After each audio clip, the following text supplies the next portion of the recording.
Resilience, I think, is a hard thing to define. The dictionary meaning is something like to resume your normal shape after being bent over.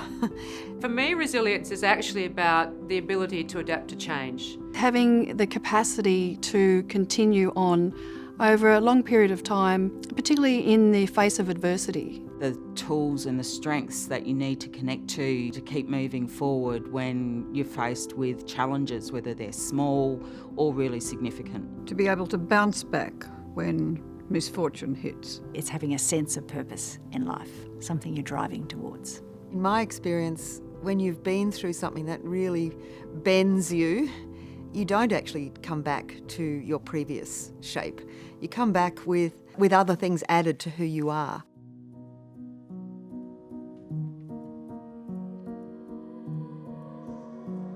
My first few years at school were pretty miserable. I was bullied quite a lot in those early years. The classic target of bullying, red hair, freckles, glasses. I was just miserable. And I don't know that my mother really knew what she should do about it. But I think what she did was she seeded me with all these stories of perseverance, which are all about, if you just try a little harder, you'll triumph. I recall from quite young age dealing with racism, particularly as one of the few Indigenous children in the school.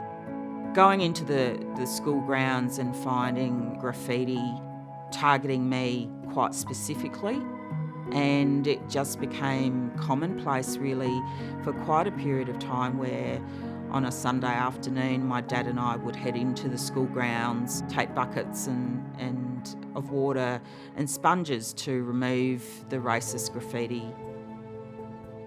I was a history teacher and I learned a lot about resilience reading history at university. You see the world belongs to resilient people. Leadership belongs to resilient people. The capacity to not to be the hero at the front, but the person who stays the long course. There are many times in my political career where I had to draw on my own personal resilience to believe that I could keep going and believe that I could lead people through difficult times.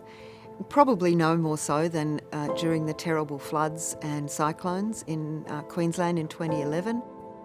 That was probably the time when I could literally feel myself physically having to call on something deep inside and draw it up and say, you've got to keep doing this because this is the moment that people need leadership more than ever. It's exhausting being in a leadership role, particularly through times of crisis. I think we all at times get the butterflies in the stomach. I think about being appointed to a new role where you've got to step into that room, you've got to be the leader, you've got to demonstrate that you're not in charge, but you're there and you mean business. We're all going to find ourselves in situations where we need to find that inner strength and focus. You have to have the tenacity and resilience to keep pushing.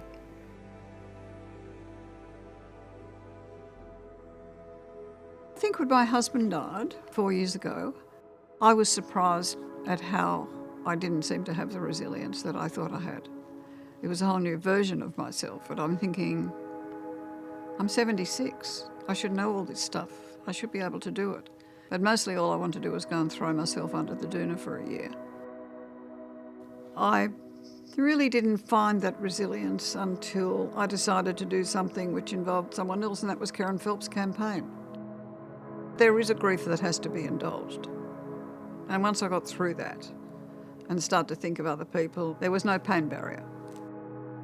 I think in terms of my own resilience being tested, it would have to be when my husband was killed in an aircraft accident.